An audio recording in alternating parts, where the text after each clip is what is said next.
আমরা চাল না পাঠালে, পেঁয়াজ না পাঠালে যে কাঙালি দেশ না খেতে পেয়ে মরে যাবে, সে বাংলাদেশের আবার এত বড় বড় কথা। এদেরকে কেউ কাউন্টই করে না, মশা মাছি। হেঁটে গেলে মারিয়ে নিয়ে চলে যাব আমরা। পর্যটক আসছে না, পুরো বন্ধ হয়ে গেছে।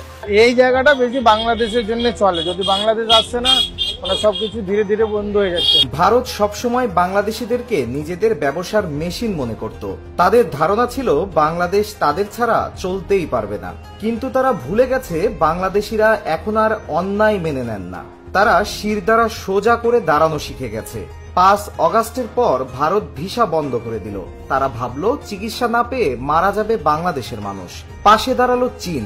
এখন ভারতের সেই হাসপাতালগুলোই রোগীর অভাবে ধুকে ধুকে মরছে। বন্ধ হচ্ছে হাসপাতাল, কাজ হারাচ্ছে শত শত চিকিৎসক। ফারাক্কার বাঁধ খুলে চাপিয়ে দিল বন্যা। কে দাবায়ে রাখবে এই বাঙালি জাতিকে? সেই বন্যাও এরা মোকাবেলা করলো। এবার ফারাক্কার ভাটিতে নির্মাণ হবে 25 কিলোমিটারের স্থায়ী বাঁধ। তারা পেঁয়াজ রপ্তানি বন্ধ করলো। ভাবলো তাদের পেঁয়াজ ছাড়া বাংলাদেশ চলতে পারবে না, দাম অনেক বেশি পড়বে।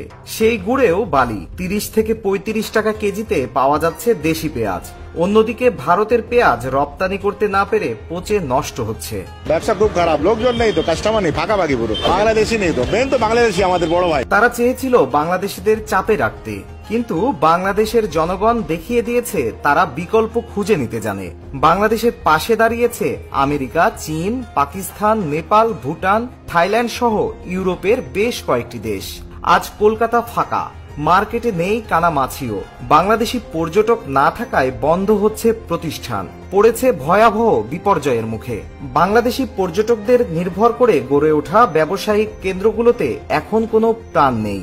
রেস্টুরেন্ট, হোটেল, সবকিছুই প্রায় বন্ধ হয়ে গেছে। আর ব্যবসায়ীরা তাদের বিক্রি পুরোপুরি শূন্য হয়ে যাওয়ায় ঋণে হাবুডুবু খাচ্ছে। পরিস্থিতি এতটাই শোচনীয়, অনেক ব্যবসায়ী বলতে বাধ্য হচ্ছেন নুন আনতে পান্তা ফুরায়।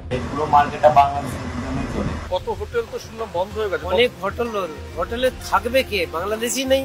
এখন ভারত শুধু আফসোস করছে। ভারত সবসময় বাংলাদেশিদের উপর অবিচার করেছে। সেখানে চীন বন্ধু হয়ে পাশে দাঁড়িয়েছে।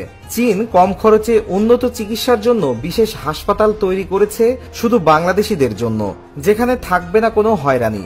ভারতের যা করার সাহস হয়নি, চীন তা করে দেখাচ্ছে। চীন প্রমাণ করেছে বাংলাদেশের প্রকৃত বন্ধু তারা। আজ কলকাতার রাস্তায় শুনশান নীরবতা। বাংলাদেশি রোগীদের জন্য হাসপাতালগুলো বন্ধের পথে। বন্ধ হচ্ছে একের পর এক হোটেল, রেস্টুরেন্ট। ঝুলছে তালা। যে শহর একসময় বাংলাদেশিদের টাকা চুষে খেত, সে শহর এখন দেউলিয়া। ব্যবসায়ীরা পথে বসেছে।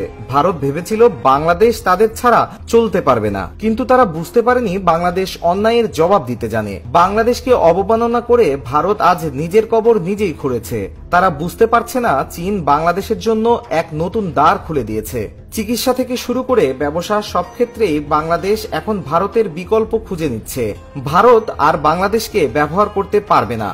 চীন বাংলাদেশে বিনিয়োগ করছে, হাসপাতাল তৈরি করছে, রেলওয়ে, কৃষি, জ্বালানি সব ক্ষেত্রেই বিনিয়োগ করছে।